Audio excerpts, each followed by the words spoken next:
I miss some Terri hugs. I know.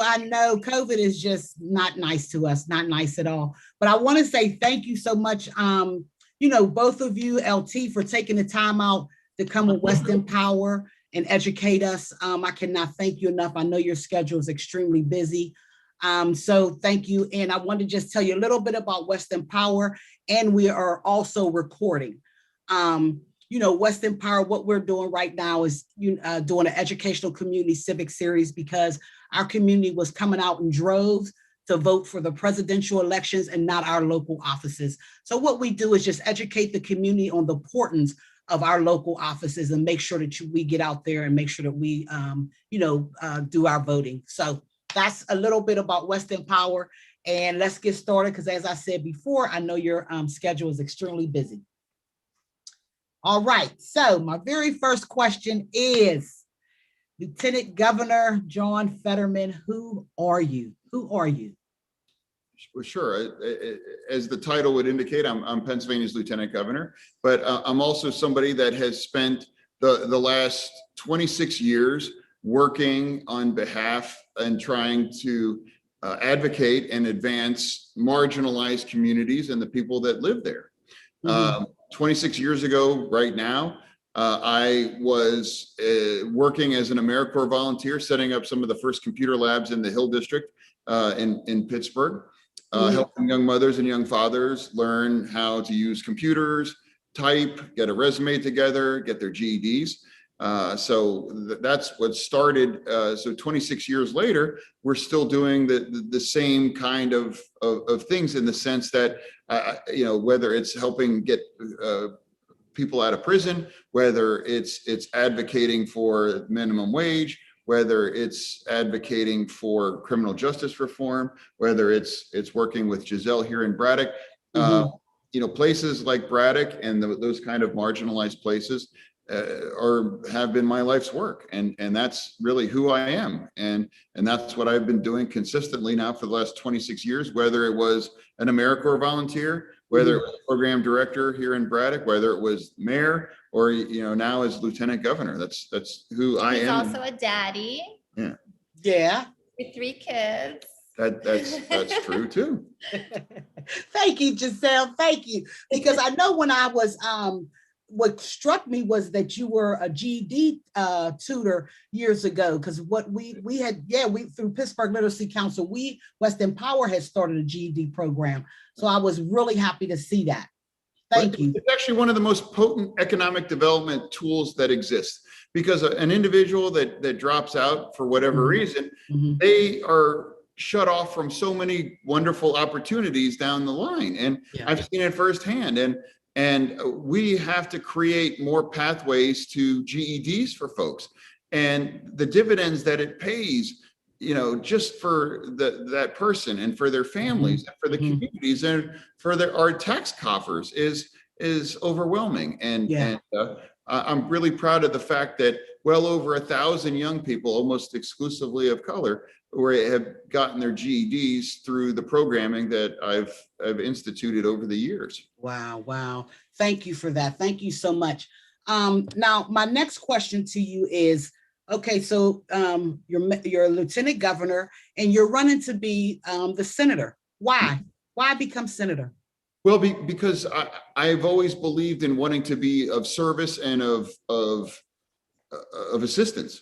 And after lieutenant governor, the next step that would be the logical step in my mind, and to take the ideas, the people, the places, the policies that I've spent the last quarter century working for and with, taking that perspective to the Senate. I think it's impossible. Like right now, for example, there are people that are blocking a $15 an hour minimum wage, for example. Yeah.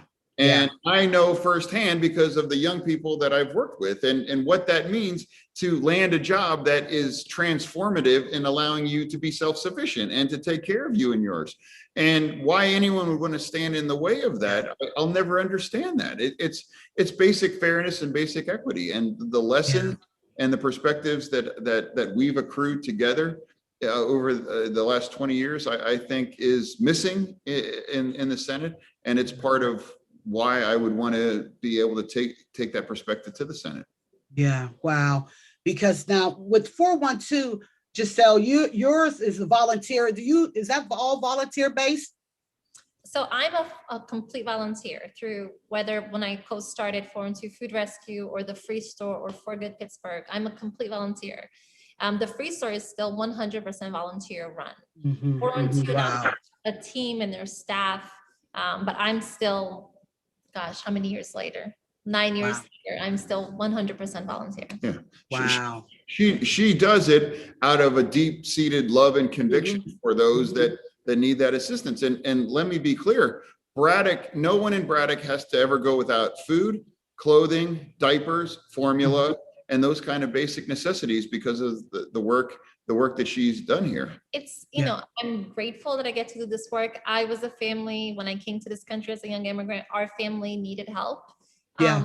These are all services that would have helped my mom, who was a single mom, my brother and I. So I love this work. Like I will do this for the rest of my life. I love this work. Yeah, yeah. And LT, I mean, you know, like you said, you know, Braddock, you know, all the things that is offered to in Braddock because of this Free Store. But I also want to make sure that everyone that is listening also knows that, you know, the Free Store have also opened the door to the West End as well, because we have you know, prospered from the Free Store as well. And I just wanted to make sure that that was known as well. So thank you for that. My next question to you is, I want to talk a little bit about marijuana and making it legal. Can you share with us, you know, what will people with mental health issues, how will that look? And so this is a two-parter. How would it look with mental health issues? And also, how much money are you talking, are you saying that Pennsylvania can make off of legalizing marijuana? Well, let me just say that conservatively, Pennsylvania could take in about $5 billion in revenue over 20 years. That's conservative, I might add, which is essentially free money because it's right now going to the drug cartels. It's the black market. Nobody really knows. But based on what other states' experience is, based on our population, based on the explosive growth of our medical program, that's a conservative estimate. And with regards to mental health, I'm not sure exactly what specifically you're referencing, but I do know that medical marijuana is approved for anxiety and PTSD in terms of from that kind of a wellness perspective. You know, I personally do not use marijuana, but Gisele is a medical patient. I just believe, especially because for any number of reasons, I believe in the revenue. I believe in the justice, the fact that it's used by the same levels between blacks and whites, that it disproportionately impacts people of color, and its enforcement and the record that it leaves can damage lives unnecessarily, but also the jobs and also the freedom and this idea that you don't need to drink alcohol or you don't need necessarily a pharmaceutical to use this plant. I mean, that's really what it is. For wellness, to take the edge off a day. It's just, I believe it's a choice that adults should fundamentally have. I want to be clear. You know, I don't want my children using marijuana. It's like, this is a 21 and older drug. But what we do know is that young people experiment. But if you're going to experiment with marijuana, I would want it to come from a safe, pure source, like from a legal source, as opposed to somebody on the corner where you don't know what's in it, you don't know what else, whatever. So it's very much, I think, a cut and dry issue, particularly when you look at other things that we in our society are legal, like alcohol, tobacco, opioids. You know how that works and how that turns out.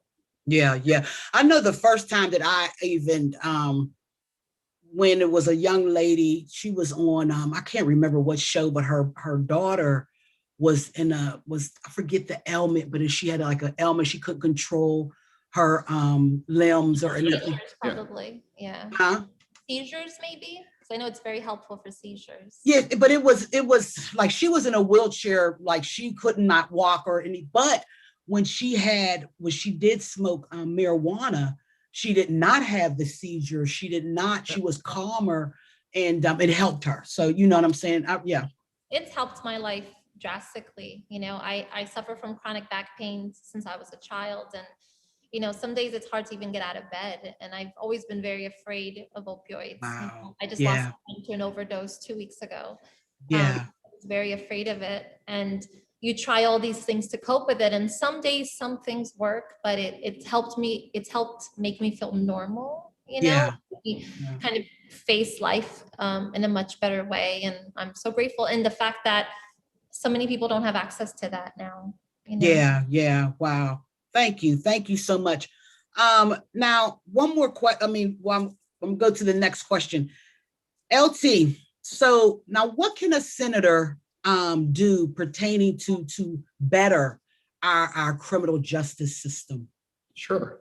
Well, anytime there's a vote, anytime there's an issue that's about that, it is, you know, I'm always going to vote on the side of what makes our system more just, more fair, more equitable, more transparent. I mean, that's the reality. As Lieutenant Governor, I chair the Board of Pardons, and we've completely reinvented the pardons and commutations process in Pennsylvania for the first time ever in the history of the Commonwealth.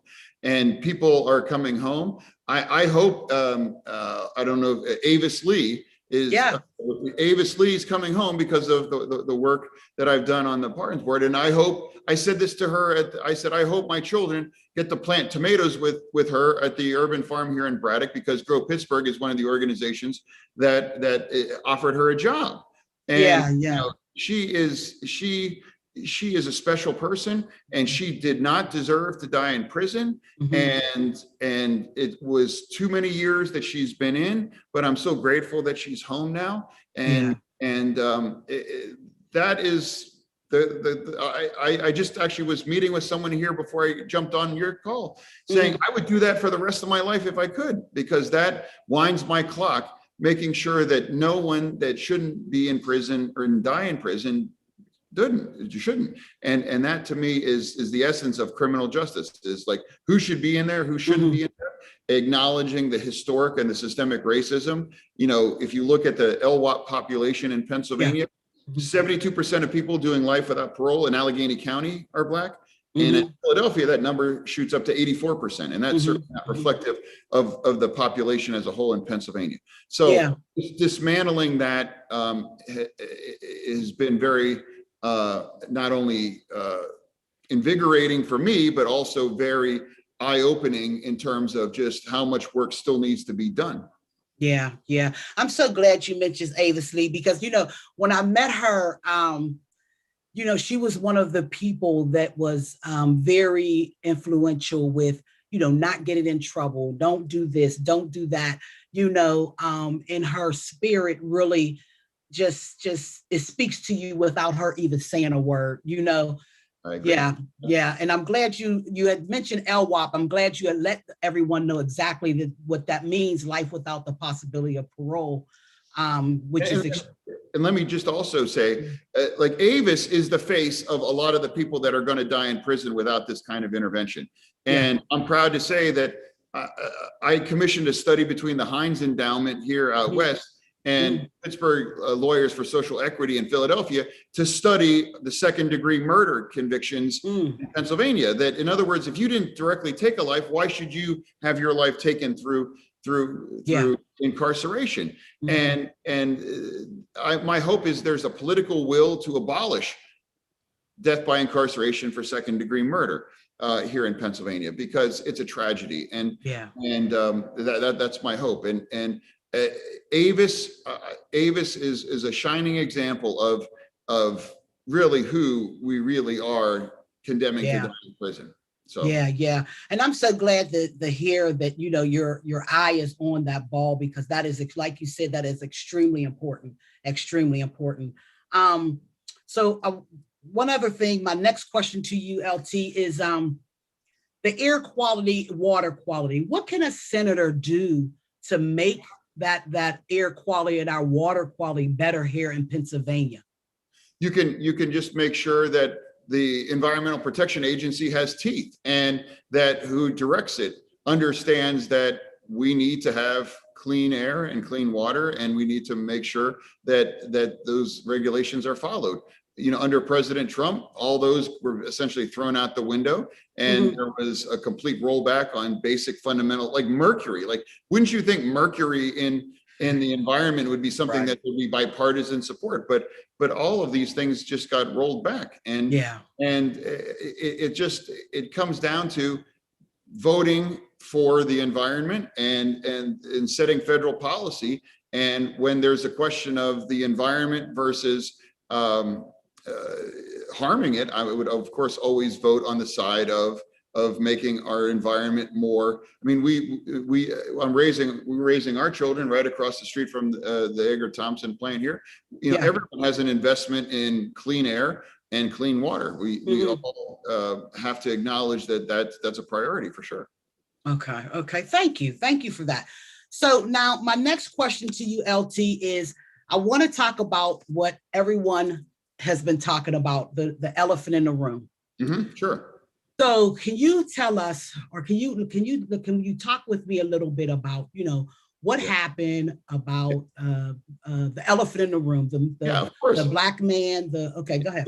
Well, let me just say that throughout that entire encounter, I didn't know what race that individual was, or even their gender, because it was the dead of winter, it was snowing, there was a full face mask, everything it was covered. So this was the only individual out, and there was a burst of unmistakable gunfire. Multiple residents reported hearing gunfire, and I made a series of split-second decisions. I got my son in safely. I called 911, and I saw that individual running towards our elementary school here in town, a few weeks after the Sandy Hook Elementary massacre. And as Braddock's chief law enforcement officer, I made that split-second decision to intervene until the first responders could get there, and that's the choice I made. And I want to be clear that it wasn't an issue whatsoever during that time. Everyone locally knew what it was about and understood. Everyone, especially out west here, knows Braddock is around 80% Black. And I was elected overwhelmingly to a third term by a 3-to-1 margin, and it never came up. And it's brought up every time I run for office. They say, well, what about this? And I'm like, well, that's the truth. But the voters that know me best, the voters that live with me and know my heart, it was never an issue with any of them. And I had been elected to mayor 2 more terms since that. And at the end of the day, that's the judgment that I would just submit is what actually happened. And at no point in time was I ever aware of this individual's race. Well, thank you for that, because, like I said, I wanted to bring up the elephant in the room. I'm sorry, Gisele, did you want to say something? Yeah, I wanted to, like, that day for me still brings, because I was out there as well. And when we heard the shots, and we went inside, and he left, and I called my mom because I was now alone with 2 little kids. I'm going to be a widow. Like, he's not coming back, it still very much lifts those feelings from that day. Oh, wow. I'm so sorry. You know what? And I'm glad that you brought that, because, and I'm going to say, even on my part, the lack of, I never even thought of your side. I really, really didn't. And the lack of ignorance on my part, and I don't know how, but I've never even, and to see the emotion and to hear the emotion that I never even thought of, what could have been going through your mind. So thank you for sharing that with me as well. My next question to you, Senator. So you were talking about the pardons, the clemencies.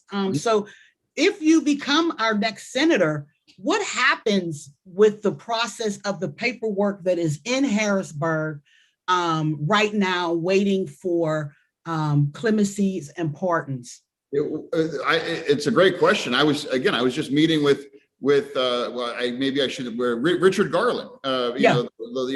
He was just in our home before I hopped on the call with you, and we were talking about this. And I'm like, Richard, the men that you mentor, we want those applications in. We want to make sure that we can get as many folks out that deserve to get out do.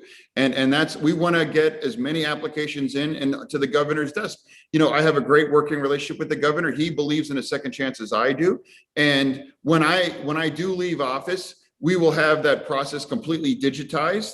And I would want everyone watching this to know that there's never been a better time to apply for a pardon too than right now. I waive the fees. It doesn't cost anything. You absolutely do not need an attorney to do this. And the only thing you have to lose is your record. And pardon applications are up over 400% since I took office because we believe in a second chance. And I'm emphatically begging everyone, you know, reading or watching this, excuse me, you know, if you've got something on your record that's been holding you back, you know, apply today and get it off. You can go to the Board of Pardons website. It doesn't cost anything and you don't need an attorney. Okay. So, and there's some applications there on your desk as well from not We've cleared the backlog. We've cleared the first time ever in the history of the state. We've cleared the backlog. So we are processing new things. So you know, my goal is when I leave, the next lieutenant governor, he or she will have the opportunity to have the office working as efficiently and at the best scale that it has ever done in the history of the Commonwealth, without a doubt. Thank you for that, because I'm sure, you know, like you said, the work that you were doing with the pardons and clemencies, and I'm sure a lot of people that's listening is concerned, you know, what's going to happen next with their paperwork and everything. So yeah, and I don't know if you know Corey Sanders. You know, I do. Yeah, Corey Sanders got a pardon, and now he can run for political office again. He can do anything again. You know, people wrote Corey off because he had that conviction, and he couldn't. You know, but I called for a pardon in 2015 when I first ran, and I actually made sure that he got one because he deserved one, because you shouldn't allow that to happen. And I'm proud to say that Corey Sanders has a clean, you know, absolute fresh start, and he can do whatever he wants, and he's not held back from that from 1993. And such a great guy. Yeah. I totally remember when you were you the LT when you were asking for his? No, I wasn't. Exactly. And I want to say I was the only elected official, you know, locally that's like, why isn't this man, can't he take office? That's outrageous. Yeah. And, you know, like he needs a pardon, but my predecessor actually voted against it. And then when I won in 19, I reached out to Corey. I'm like, we need you to get that back in. And we did. And he got a 5-0 vote. You know, and the governor signed it. And that's, you know, like, that's what it's all about, the second chance. I'm constantly looking for, you know, when he steps out in the path that he chooses to take with this new second chance of his, because I know whatever it is, well, he's doing amazing work now. You know, he's doing amazing work now in his community. So I'm just, you know, waiting for his next chapter because I know it's coming. I am too. Yeah, I can't wait to vote for him. Yeah. So. Okay, my next. I'm sorry. I can say this, how sad it makes me that the people of McKeesport were denied his leadership after democratically electing him. And I hope they get the chance to benefit from that. But that's the power of a second chance. I'm sorry to interrupt, but it needs to be said that the people of McKeesport were denied his leadership. And that's a tragedy in my opinion. Yeah, because they voted for him. And, you know, so I really do. I hope that he runs again. I really, really, really hope that he does.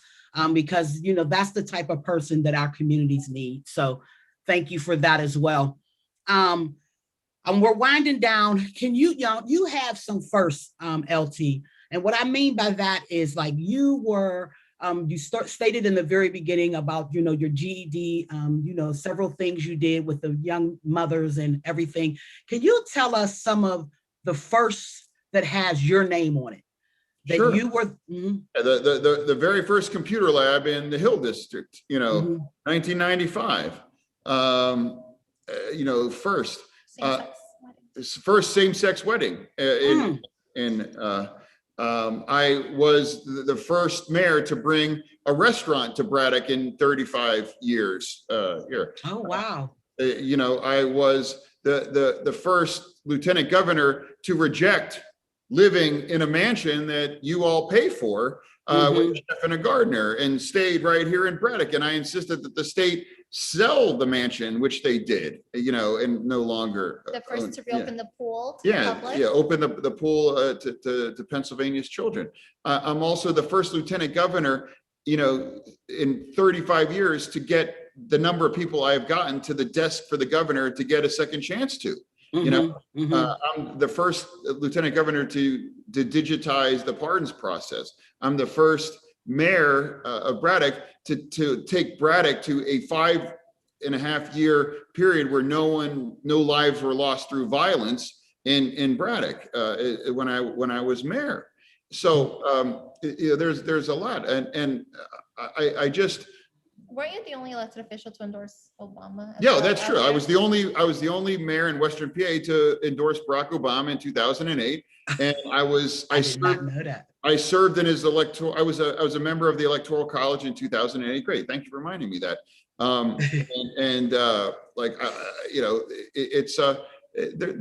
There's been a lot of firsts, but it all comes down to that core values and that core belief of he's the first in my heart. Oh, we could have done without that, but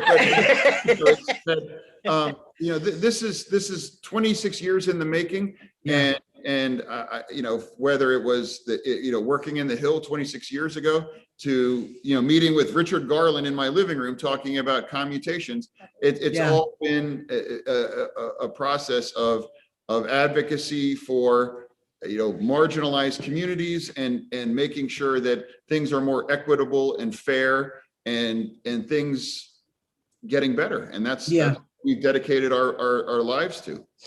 I wish I would have logged on a little early. I would have loved to see Richard. I haven't. COVID has got so just kept keeping so many people apart, and I don't know if I do know you were a part of LT that a woman has not had commutation since the early 70s. That changed with us, and we've gotten many of them out, including one, Naomi Blunt out of Philadelphia, and Naomi works for our office. Yeah, I know. And that's one of the things that I stepped up and this is a travesty and it needs to change. So that I guess you're right. That is another first. And why are I just don't understand it. Why do you want these people Terri, I wanted to say thank you for letting me crash. I was like, you're not gonna have her to yourself. I'll crash. I have to get up until 1:30. But I love you and I'll see you this weekend, okay? Okay, yes. Right. I'll see you this weekend. Okay. Is Miss Naomi, is she in the office singing, or did she be in the office singing? She helps the female applicants with their and she helped Ava. She's amazing. Yeah. And the fact that Pennsylvania was ready to throw her life away like that it's heartbreaking, So the fact that she doesn't have to die in prison. Like I said, if I didn't do anything else for the rest of my life, I would take comfort in knowing that the people that were locked to die in prison aren't anymore. And that's, wow. I said, I wish I could do that for the rest of my life, quite frankly. Yeah. Thank you for that, LT. A couple more questions. Let me ask you, can you tell us, why you? What is unique about you to become our senator? Sure. Well, I no matter who really gets in this race, I'm the only one that's run and won statewide here in Pennsylvania. We need to turn Pat Toomey's seat blue. And I'm the only one with a 26-year record of working and caring about these issues long before it was trendy, long before anyone cared. I was the only, first I left off that list. I was the first and only elected official in Western Pennsylvania to oppose the Monfayette Expressway on the grounds that they were going to run this giant interstate through poor Black communities like Braddock and Hazelwood. And it almost seems unimaginable to think that was the plan that was around for so many years. And thankfully it's no longer the case. So I think that 26 years, that's all I have to offer is that either I really care about these issues or I've been really good at faking it for the last 26 years. Yeah. Okay. Well, thank you for that. Let me ask you this. If, how can someone get in touch with you? You know, Sure. maybe they have a question that I did not ask. Maybe they want to volunteer. Maybe they want to, you know, how can someone get in touch with you? JohnFetterman.com is our website. Social media, we respond to as many inquiries as humanly possible. And you know, whether it's, you know, Twitter, Facebook, what have you. Absolutely. That's the best, easiest way to get a hold of us. Absolutely. Okay. Okay. And LT, before we wrap it up, is there anything that you would like to say that maybe we did not touch? You know, before we wrap it up, is there anything that you would like to say? I don't think so. I thought this was just a very comprehensive question, and you know, but you know, the website has other issues, you know, videos that describe my position on issues. But you know, I think folks know me and they know what I stand for, and the things that I fought for during my 4 terms as mayor, as Braddock, you know, during my term as lieutenant governor, and you know, the students that I still run into that are able to have moved on because they have their GED. I mean, it's like why I certainly hope to be your next senator. I would be fine if I'm not, simply because, you know, after 26 years, there's been a lot of lives impacted and a lot of good things have happened that I could transition into a different career, knowing that, you know, these things, you know, mattered. Yeah. Yeah. Okay. Well, there you have it, folks. Ladies and gentlemen, Lieutenant Governor John Fetterman. Thank you so much for taking this time out. Thank you for taking the time and your interest. So I'm delighted. And you know, JohnFetterman.com, and certainly would be honored to have anyone's support. But no matter what happens, we need to turn this seat blue for a lot of reasons. So thank you for having me on. Thank you for coming. Thank you so much. We look forward to reaching out to you. Thank you. Bye-bye. Bye-bye.